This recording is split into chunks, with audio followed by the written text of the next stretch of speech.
Grade বৈষম্য দূর করার দাবিতে অডিটরদের আন্দোলনে এবার চড়াও পুলিশ। ছত্রভঙ্গ করতে লাঠিচার্জ সহ ব্যবহার করা হয় জলকামান।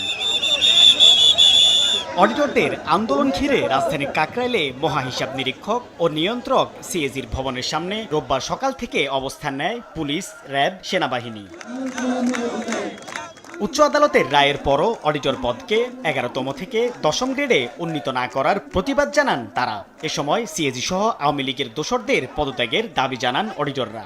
আমরা বাধ্য হয়ে এখানে আসছি, আমাদেরকে পুলিশ দিয়ে আমাদেরকে মারার জন্য রেডি করতেছে। হাসিনার ফ্যাসিস্ট সরকারের কিছু দালাল এখনো স্বপদে বহাল, যারা আমাদের হাইকোর্টের রায় থাকার পরেও এবং সম্প্রতি মাননীয় আইন উপদেষ্টা আসিফ নজরুল স্যারের আমাদের পক্ষে মতামত থাকার পরেও অর্থ মন্ত্রণালয় আমাদের এই দাবি মেনে নিচ্ছে না। লিয়াজো কমিটির অপসারণ হবে না ততক্ষণ পর্যন্ত আমরা কেউ মাঠ ছেড়ে যাব না। স্যার, আপনি দয়া করে আপনি যাই একটু বুঝান ওনাদেরকে।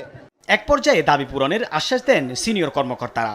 সমস্ত ক্যাডার অফিসাররা একমত পোষণ করতেছি। আপনারা যা চাচ্ছেন আমরাও সেটাই চাচ্ছি। কর্মসূচি শেষ করে ফেরার সময় হঠাৎই পুলিশ চড়াও হয় বলে জানান অডিটররা। এতে অন্তত 20 জন কর্মকর্তা আহত হয়েছেন বলে দাবি তাদের। আমারা বলে এখান থেকে চলে যান, আমার ছেলে স্কুল, পুলিশ কয় কি এর স্কুল। কিন্তু আমরা যখন স্বেচ্ছায় চলে যাচ্ছিলাম তখন তারা আমাদেরকে পিছন থেকে হামলা করলো।